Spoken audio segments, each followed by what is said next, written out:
I have less than 4 days to train a class for a competition that places all primary classes ranging from as little as grade 1 to as high as grade 6 against one another to determine the top academic class. I am really curious to find out which class will eventually win.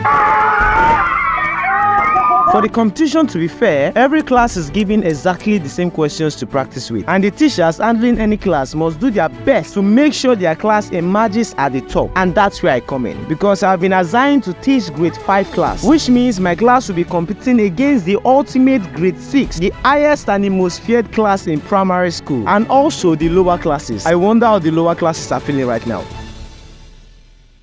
I started the day off with some normal class activities because the question we are to use for practicing have not even been printed. Yeah, there was not enough toner in the printer at that moment. So we did a little bit of mathematics while we waited. Hello? Hello, listen.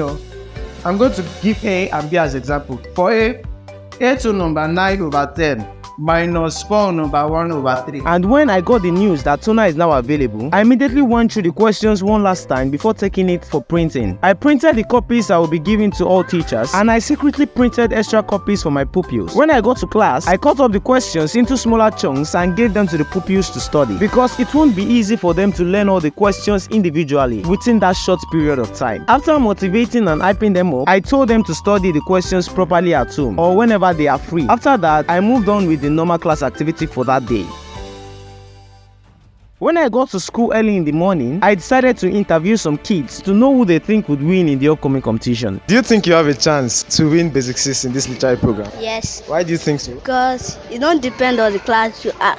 It depends on the level of smartness you have there. So there are a lot of smart people in our class, so I think we win it. Okay, do you think there's no smart person in Basic 6? I'm not really sure. You're not really sure there's smart people in Basic 6? Yes. You're sure about that?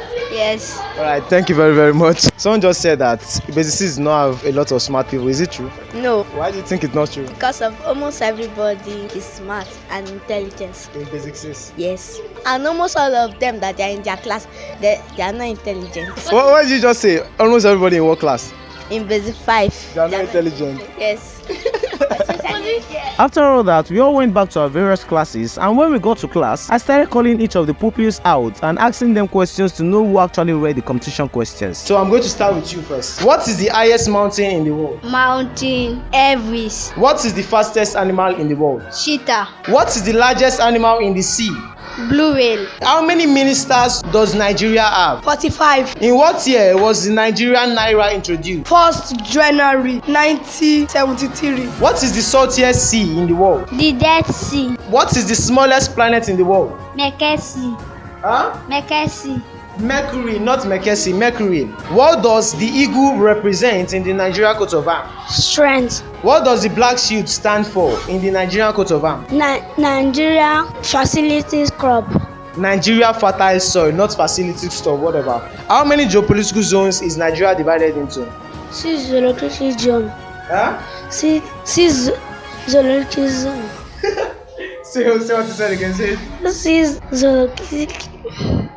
It meant 6 geopolitical zones. 6 geopolitical zones. Some of them got theirs right, while the others struggled to answer theirs. So after trying to motivate them to read more, I immediately went on with the normal class activity for that day.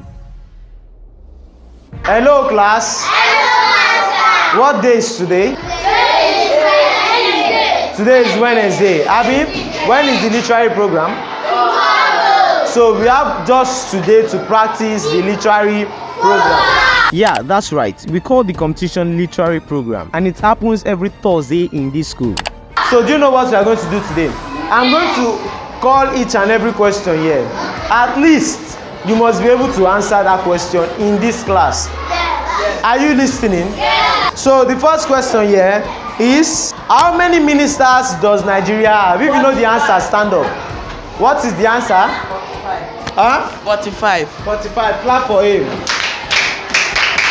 After asking them the questions one after the other, I discovered that some of the pupils were not still getting theirs right because they could not pronounce the names in their given questions properly. Which woman gave Nigeria a name? Florishawa. There you go. Say it again. Flora Shaw. Thank you. It is Flora Shaw, not Florishawa. It is what? Flora Shaw. What is the smallest planet in the solar system? Mercury. Huh? Mercury. It is Mercury. It is what?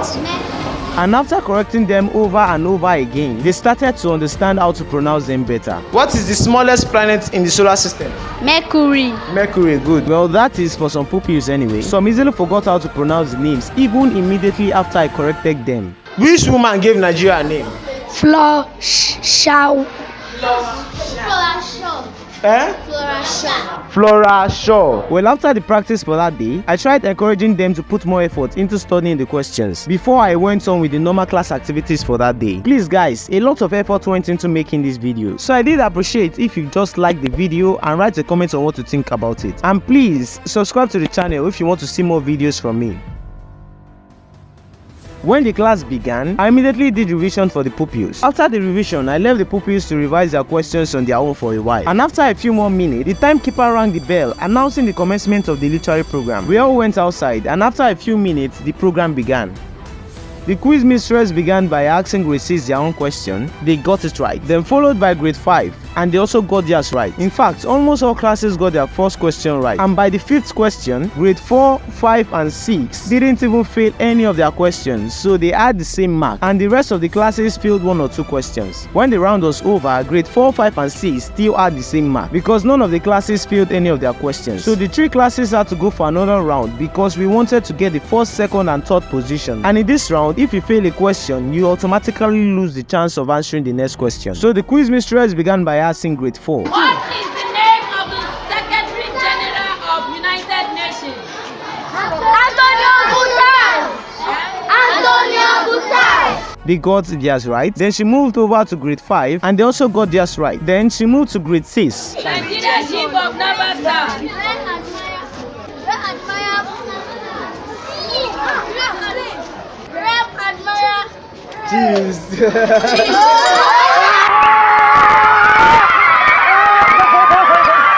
When they failed their questions, they automatically got 3rd place. And I was kind of happy and also relieved that we eventually passed the ultimate grade 6 class. But the competition wasn't over yet because we still had to know the 1st and the 2nd place. So the quiz mistress started by asking grade 4. Which country are the countries Nigeria share borders with? Republic of Benin in west.